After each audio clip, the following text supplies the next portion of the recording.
If the squad don't talk about it, I will not know because I don't follow those idiots. So because I'm assuming Daily Fell spoke about it, so they decided to squash it. And the other thing as well, what just happened here, if this is true, Daily Fell did talk about Gwyneth Paltrow, the narrative that's going on in the US with the segregation, which I mentioned. I don't know if this video is going to be two parts. At the beginning, I sort of talk about a little bit of division, segregation and stuff like that. I didn't go in full detail. I sort of mentioning. This is another way of rejecting that narrative, that racism. Okay, I don't know her true, full intention, if she's deeply racist or anything like that. But that alone, okay, will at least slash a small portion out of the racism, the narrative that they want to happen in the US. Okay? All right. She killed it within a day. Kate and her staff chose to be complicit because she benefited from the coverage. Like I've said, when Meghan was in the UK, when all four of them were on stage, where Meghan says she doesn't mind being in the background and all of that. Touched on it before. You have, it's well known, you've championed the empowerment of women and young girls and promoting their self-worth. How do you hope to continue that work with the Royal Foundation? Yes, I mean, I think that knowing that I've just been here for 3 months, right? And in that amount of time, but with that said, for me, it's very important to, once you hit the ground running, even if you're doing it quietly behind the scenes, which is what I've focused my energy on thus far, is meeting with the right people, meeting with the right organizations behind the scenes quietly, learning as much as I can so that I can maximize the opportunity we have here to really make an impact. Okay, Meghan was literally telling them she will help them and they could be upfront, cut ribbons, because this is what they're so proud of, to be in front, cut ribbons and take credit for things they didn't do. Okay, but they didn't get it. So that partnership, I don't know how far back they are friends, because Meghan was an actress. Gwyneth Paltrow, an actress. I don't know if she still does work, but they probably were connected like that before. Okay? The friends that Meghan has, many of us didn't know. But when she showed her friends and things like that, who knows? She probably gonna be in one of her season on With Love Meghan. Maybe she's gonna learn something from Gwyneth. This thing, I don't know. Life is so freaking easy, but we're making it so difficult. So you probably, I don't know. Maybe they've been friends for a very long time. She might appear in the second season with Love Meghan, where instead of Meghan teaching her, okay, she's probably gonna teach Meghan something or does something different that they wanna share with us. All right, and that will also raise her profile even more. I mean, Gwyneth was already up there. All right, let's see. Good point. Like Lauren said, it could all be a sample, but you rather make it hard. All that mean girling, and now she has to spend the last year reminding people of her non-cancerous cancer every time she goes outside just to make them care a little. Clown. Yeah, I mean, she put that on herself. Gwyneth is a laborer. She is all about justice and is not having it. Then wasn't there a lawsuit that never mind.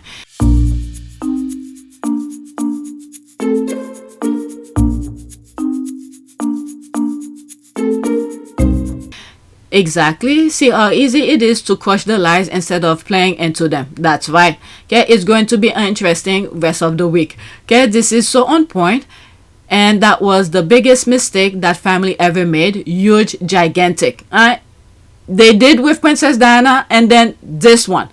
Okay, like I was saying, where Harry was telling them to use Meghan as a representative of some of the people they stood for, the Commonwealth, who a good majority of them are black and brown people. And Harry sees the numbers. But they didn't listen. Okay, Paltrow. I've been a pessimist many times because of the work that we end up doing. You can be surrounded by negativity sometimes.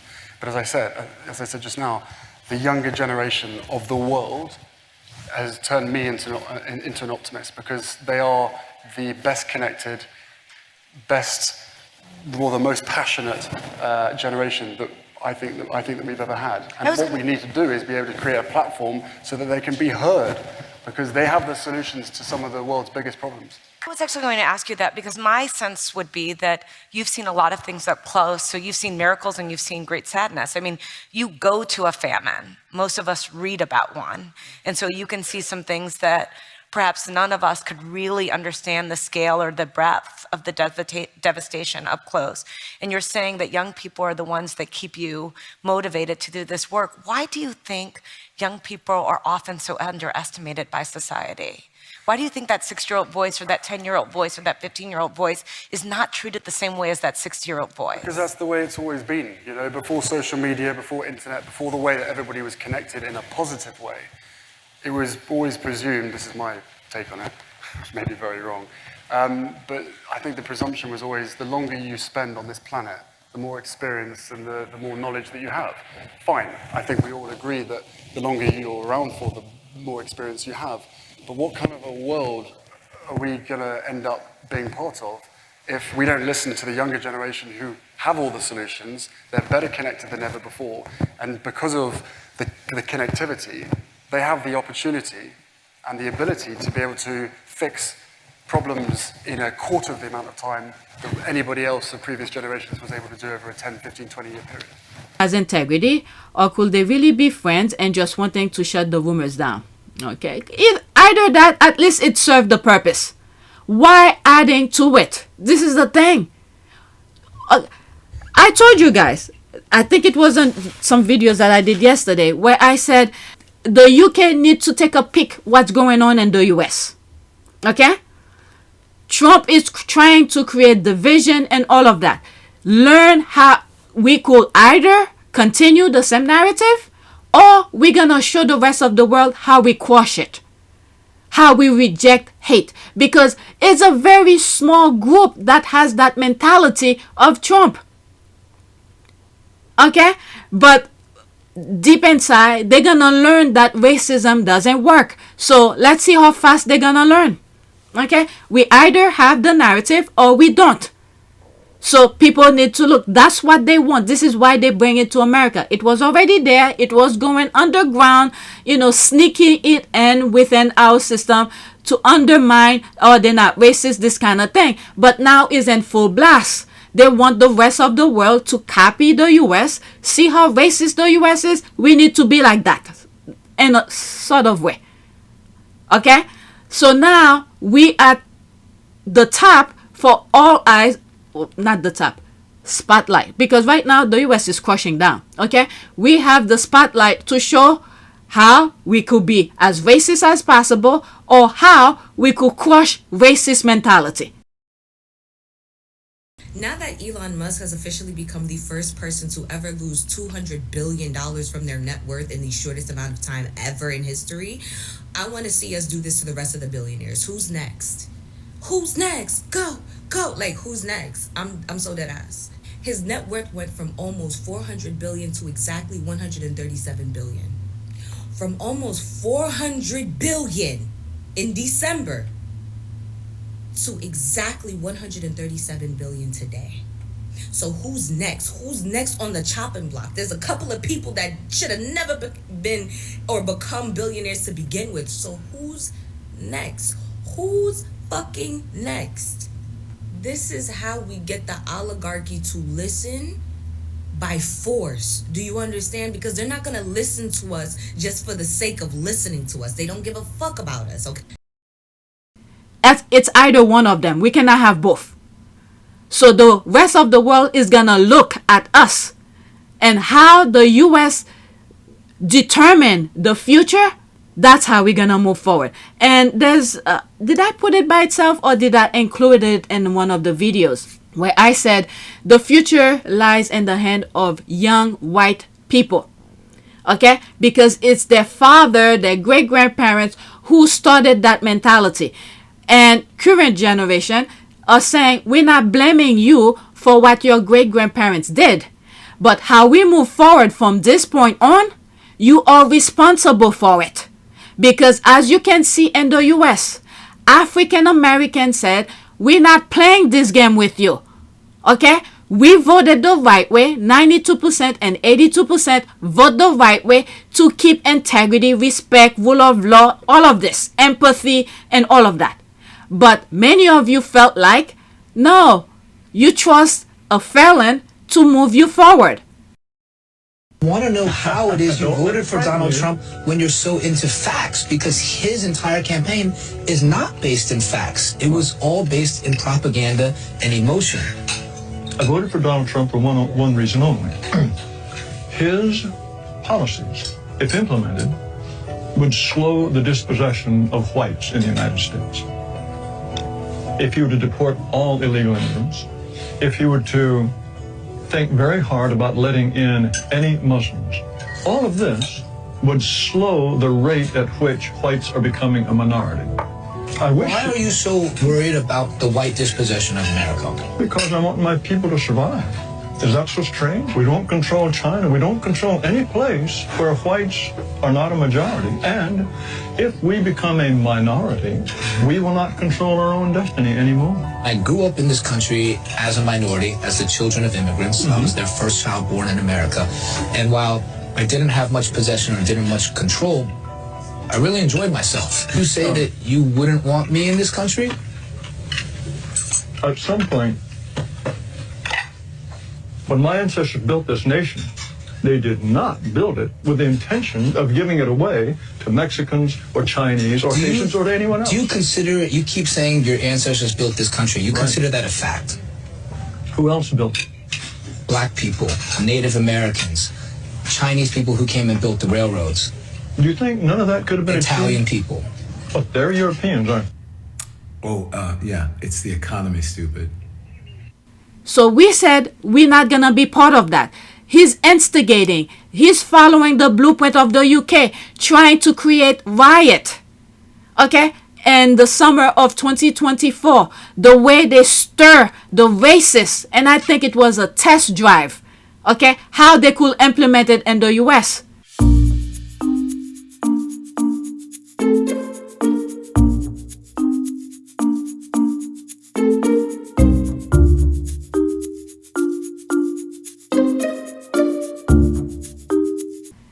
Okay, they trying it in the US, the same blueprint in the UK. But guess what? In order to create friction, you need two or more. African American, they're trying to instigate the African American. We're too smart for that. We say, no, we're not playing. You could do whatever you want. This is what you voted for. Okay, isn't this part of democracy? Okay, the one who has the most vote, even though with electoral college and all of that, they know they're losing the thing, so they had to rig it for them to get where they at right now. So African Americans said, okay, this is part of democracy. You say you win, the numbers don't lie, but we're not gonna participate. Let you destroy the system yourself, because we know how to survive. That's the whole point. We know how to survive. So go crush it down. You see, I'm not on TikTok, but there's some YouTube videos that kept on being recommended to me that, YouTubers are putting together, where white farmers or racists are crying. I would be embarrassed to even go on on social media to cry my eye out when I voted for it. These guys voted for what they have here, and now they're crying when majority of well-minded people were telling them, don't do it. There were signs everywhere. I'm Miles Taylor. I served as the Chief of Staff of the Department of Homeland Security under the Donald Trump administration. I would go into the office, I would read my intelligence brief, and then it was my job to help the Department of Homeland Security to keep our country safe. What we saw week in and week out, and for me after 2.5 years in that administration, was terrifying. We would go in to try to talk to him about a pressing national security issue, cyber attack, terrorism threat. He wasn't interested in those things. To him, they weren't priorities. The president wanted to exploit the Department of Homeland Security for his own political purposes and to fuel his own agenda. The California wildfires. On a phone call with the Federal Emergency Management Agency, he told FEMA to cut off the money and to no longer give individual assistance to California. He told us to stop giving money to people whose houses had burned down from a wildfire because he was so rageful that people in the state of California didn't support him, and that politically it wasn't a base for him. The policies at the border, he wanted to restart zero tolerance and separate families. He said he wanted to go further and have a deliberate policy of ripping children away from their parents to show those parents that they shouldn't come to the border in the first place. A lot of the time, the things he wanted to do not only were impossible, but in many cases illegal. He didn't want us to tell him it was illegal anymore because he knew that there were, and these were his words, he knew that he had magical authorities. He was one of the most unfocused and undisciplined senior executives I've ever encountered. I came away completely convinced based on firsthand experience that the president was ill-equipped and wouldn't become equipped to do his job effectively. And what's worse, was actively doing damage to our security. People who are still serving in this administration have said to me, just wait until the second term. It'll be no holds barred. It'll be shock and awe.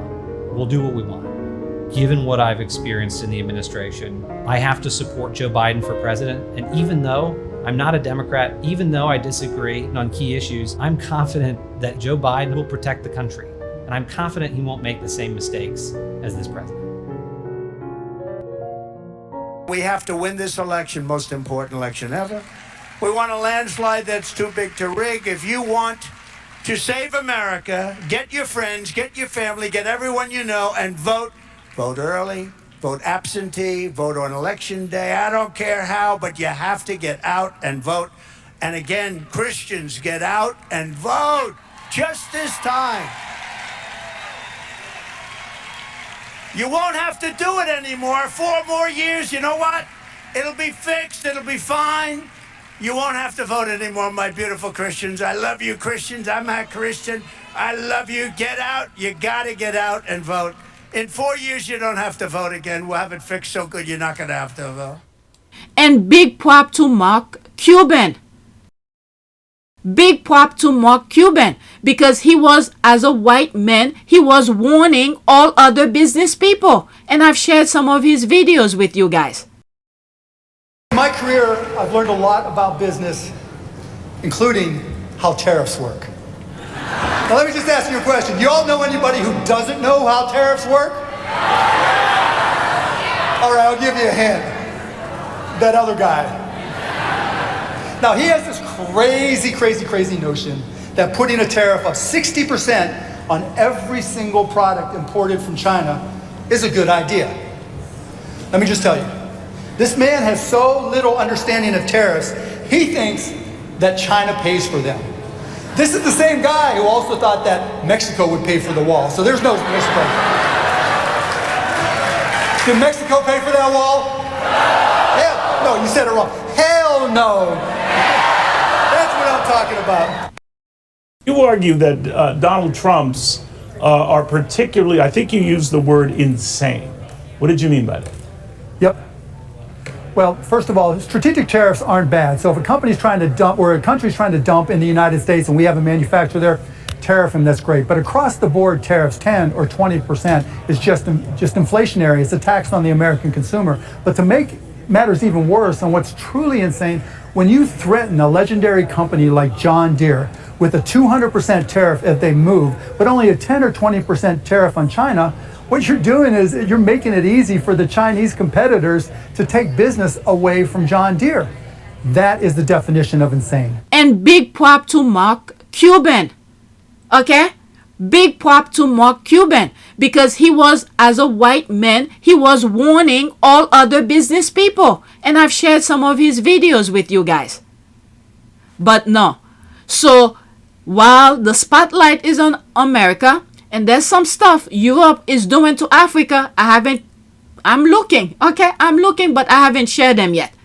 They're instigating. This is what I mean. Young white people, whether you're in the US or in Europe, the future is in your hand because many of these old people are destroying your future. I spoke about, when I wasn't even talking about Harry and Meghan, I spoke about how young entrepreneurs, do that thing on social media. They integrate, they're hanging out, they're doing fitness stuff and all of that. They were making their own money, their own way by integrating all sort of groups. And I talk about Gymshark and all of that. Okay? There's so many young people who have already lost their lives in wars, okay, in Ukraine and Russia and all of that. If this is the way young European wants to live, wants to move forward or want their future to be, what their great-grandparents had experienced, okay, enslave other cultures, it's not gonna happen. We have nothing to lose, and we know how barbaric you guys are. So you either reject your great-grandparents' kind of mentality, or move in a reasonable way, respectable, empathy, and focus on your future. We all gonna die at some point. While we are alive, we need to live in a world where we coexist. But your great-grandparents, I'm talking to the white young Gen Zers, okay? But your great-grandparents refuse to let other groups live peacefully. Okay? So when we have nothing to lose and you guys have more to lose, you need to think about that. You guys have more to lose. You either move peacefully in an integral way, or you go your great-grandparents kind of mentality. Other groups don't give a shit anymore. We're not gonna be nice anymore. The thing is, many of you, okay, have already express and display your savagery, your mentality, your barbaric ways. But the thing you haven't seen is how other groups, because we've been so nice, there was no reason to be barbaric with you guys. There was absolutely no reason. But now that we know how barbaric animal mentality you guys are, if you guys want to repeat it again, we could be as harsh, as barbaric, or even more. So just think about that. Just think about that. You might have as many weapons as possible. Just look at our history. Many African Americans were enslaved. Many of us black and brown people were enslaved. We took you down without having all those weapons. Okay? You need to think logically. This is why I said the future is at the hand of young white people. We told you we're not playing that game anymore. You want to destroy it? Go destroy it, but we're going to be in our bubble of peace and tranquility and, self-care. Maybe you guys should learn a thing or two. But what you guys want, you want everything for yourselves. But anyway, I went off with that. All right, so Gwyneth Paltrow is showing a little bit of how not to, not to be a racist. Whether she is or not, she has kids, and things gonna be stay forever. Okay, and now our history books, even though Trump is trying to destroy history, it's still there, trying to instigate people. But anyway, let's finish this.